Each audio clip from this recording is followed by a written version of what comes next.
5 ways to overcome unwholesome thought.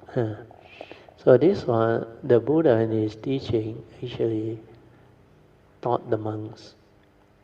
He said, there are 5 ways to overcome wrong thought or unwholesome thought. What are wrong thought?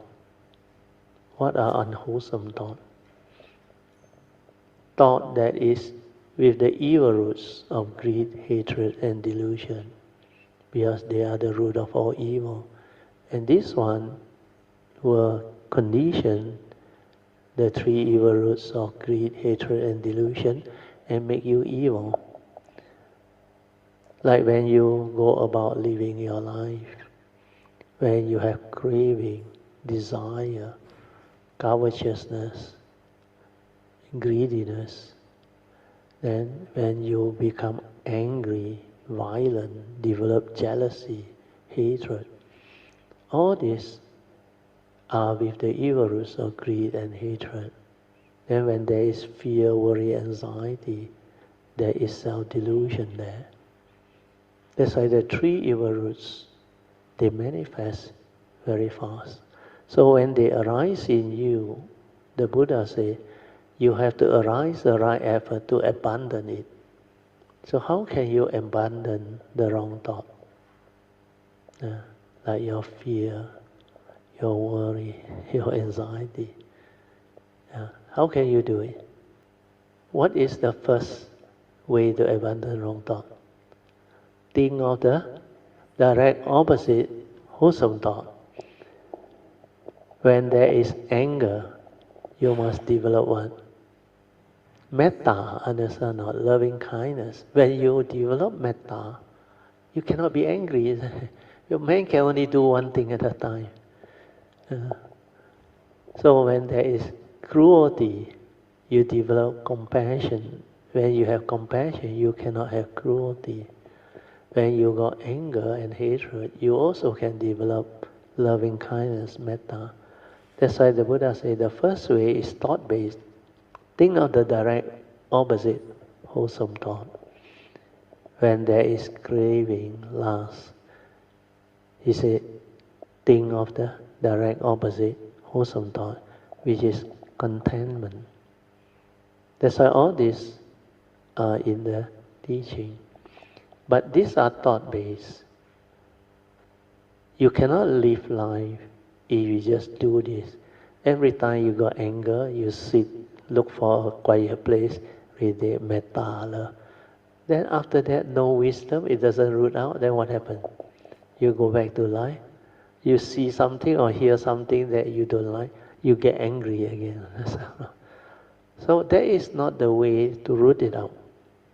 You can temporarily overcome it. And that is not the what they call wisdom way to root it out. Then after that the Buddha said, okay, if this one doesn't work, then he go on to the second way. Then he advised the monk, he said, think of the consequence of holding on to that wrong thought. What is the consequence?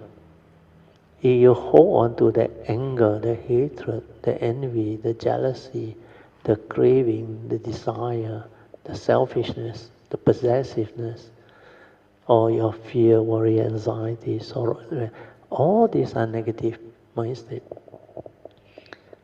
They are called the 3 evil roots, root of all evil. They will make you evil. It will bring about your karmic downfall. So you will determine, based on this understanding, your life, you decide. You want the evil root to be there and make you evil, cause your karmic downfall, then Dhammapada verse 1 take its course. Suffering will follow you, like the wheel that follow the hoof of the ox.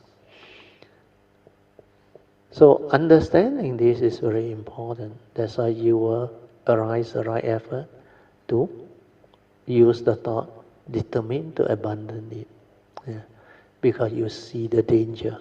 That's why I said, think of the consequence, the danger of holding on to this thought. So when you understand this, then you come to understand. The moment anger arises, hatred arises. It's an evil root. It makes me evil. Then what must you do? Why do you get angry with people? If you can forgive them, what happens? You think you forgive people. When you forgive them means you remove your hatred, understand or not? In actual fact, you free yourself. Why do you want to hold on to all this, which your thought tells you? These are all wrong view, wrong thought, born of wrong understanding. The thought will say, hey, that guy did this to you, no? You should take revenge. Then you listen to your thought, because you thought the thought is your friend. But in fact, without wisdom, the thought is the most dangerous thing. So all this understanding will surface. Then the Buddha said, this first two is still thought-based, will not be very effective when it comes to learning the wisdom. So he said the third way is to maintain awareness. Yeah. When you just maintain awareness, like in the Satipatthana Sutra, the Buddha said, when anger arises, aware. When sensual desire arises, aware. So the first category of Dhamma Nupassana is mindful of the 5 mental hindrances of mind. When you aware, means you develop the what they call understanding of it through being aware of it. When you just aware, what happened to the anger? What happened to that fear? What happened to all the negative mind state? Yeah? What happened? With awareness, it got no thought, nothing. What happened? It will cease to be, because you don't feed it with any more wrong thought, wrong energy. Then you realize all this mind state is not intrinsic within your nature.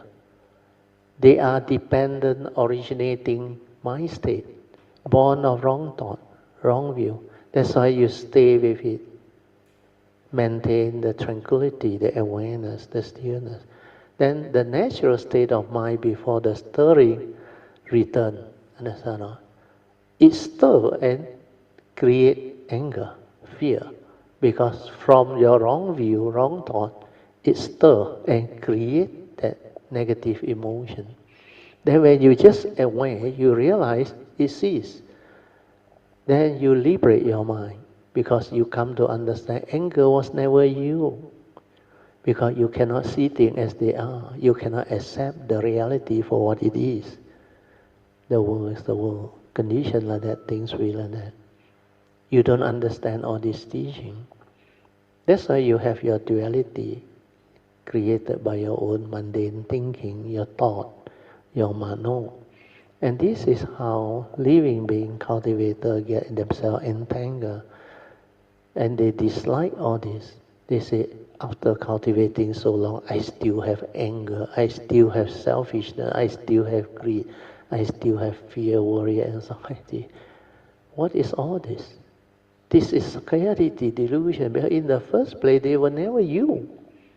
So the third way is the most powerful. Silence your mind and let whatever mind state that arises cease to be.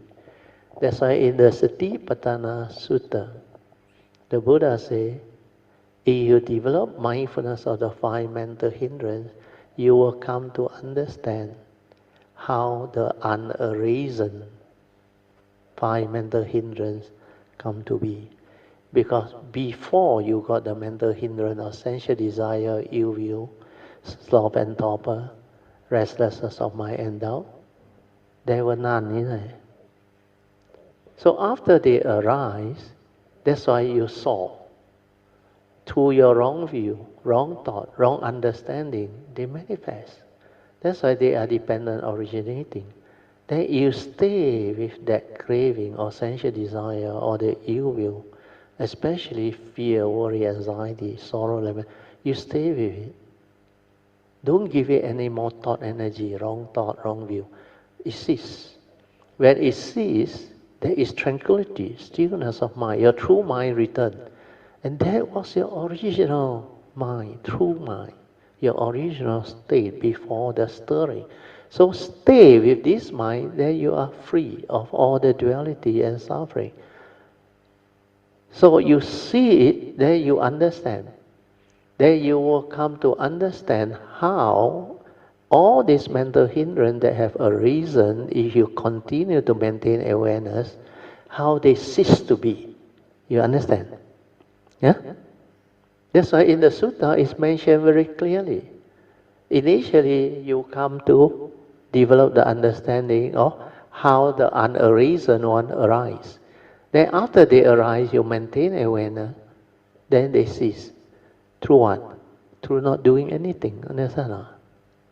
Through developing the understanding that the true mind is without duality, without the mundane thinking, the creation.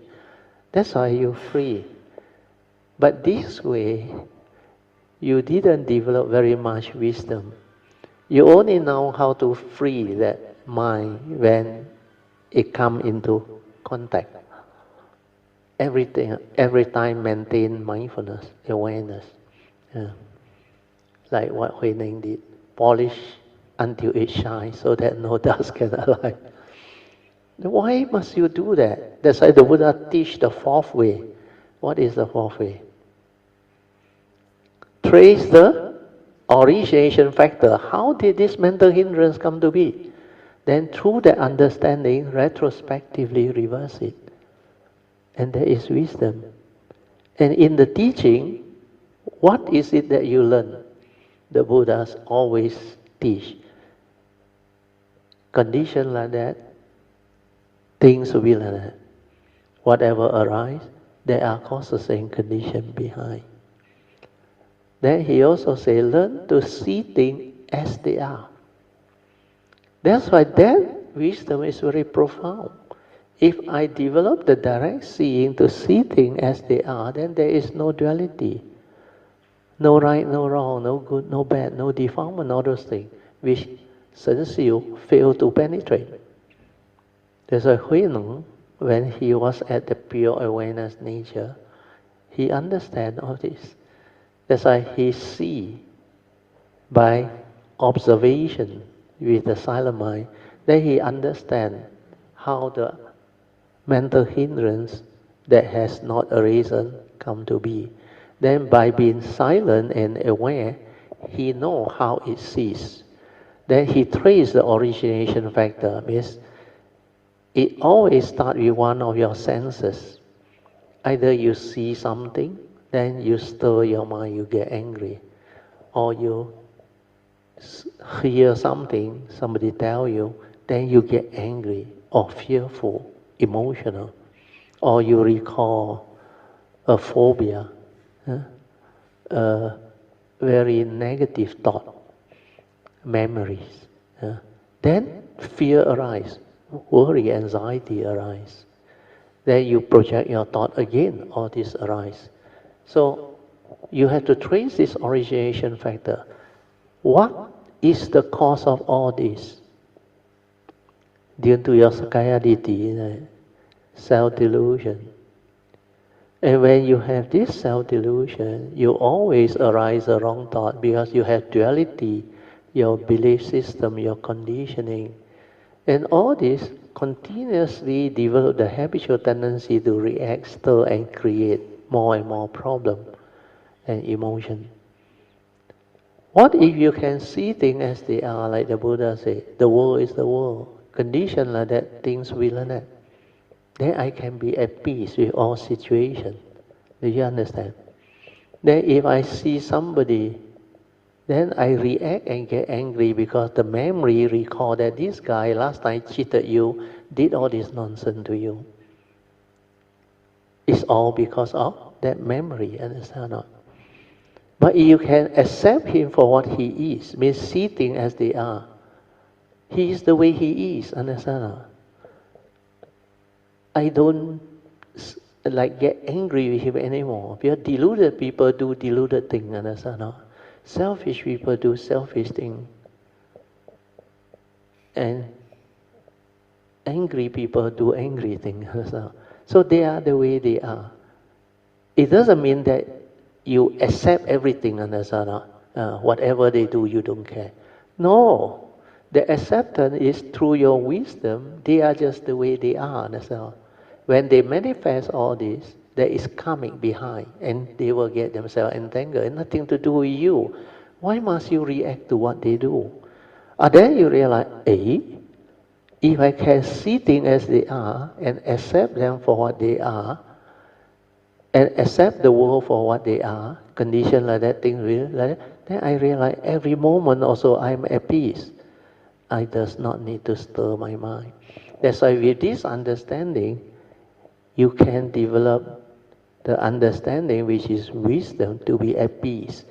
Means you straighten your view. You do not react and stir through your wrong view. Now you understand. And that is how you free. That's why the fourth way is the wisdom way. When wisdom arises, in the Satipatthana Sutta, the Buddha mentioned, he said, after you have understood how the unarisen mental hindrance come to be, then how when you maintain mindfulness, you come to understand how the arisen mental hindrance cease to be. Then when you trace the origination factor and retrospectively reverse it, then you realize with that wisdom, this mental hindrance will not arise again in the future. You understand?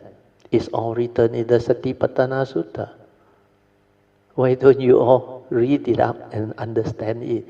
But the trouble with the Theravada teaching and all is very few people or hardly anybody can understand this.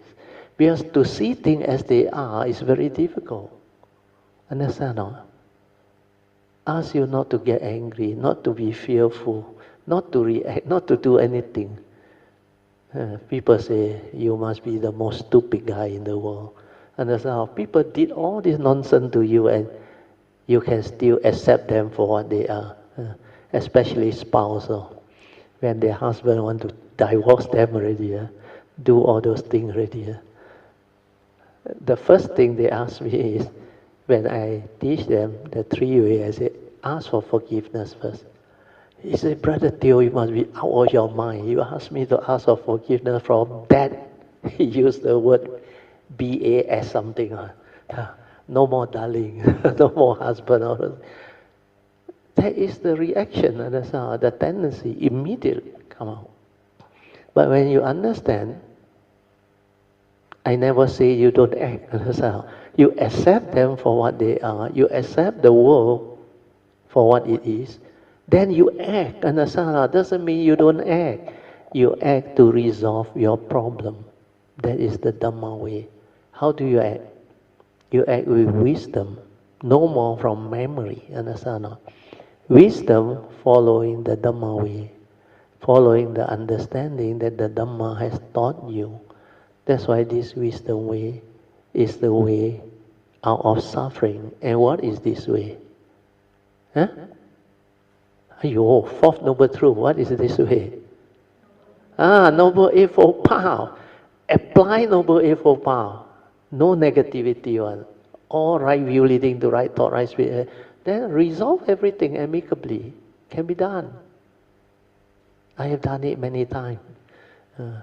Even Elsie's daughter also, just now on the way down to lunch. I asked her, where Elsie was with her, I said, girl, can you follow? Can you understand? She smiled. She said, yeah, can. Oh, I said, very good. How come you can follow? Well, I thought she quite new. You know what she told me or not? She said, Brother Teo, when I have some life problem and issue recently, he said, I listened to your video. Then I understood what you mean. And from there, the understanding freed my mind. He said, that's why I want to attend the retreat. Sadhu. And this is how people who listen attentively can develop the understanding. What I explained to you just now, is it very difficult to do? No. But you cannot do it because that old habit, The all reaction, they call that habitual tendency, very difficult to root out. That's why the Buddha said the second turning, you must contemplate, reflect until very, very clear. Then only that wisdom arises. Then you tell yourself, I do not want to be so deluded and foolish again. Understand? Why every time also react? It's like you are so predictable. Predictable means what? They know how to make you angry. Press this button, you get angry already. Say something like that, fearful already. Then give you a bad news, worry, anxiety, sorrow, everything arises already. How come you can become like that? Because that is heedlessness, sakkayaditthi, self-delusion, ignorance. So the Dhamma way is the wisdom way to transform you, straighten your view, and change you completely. Okay?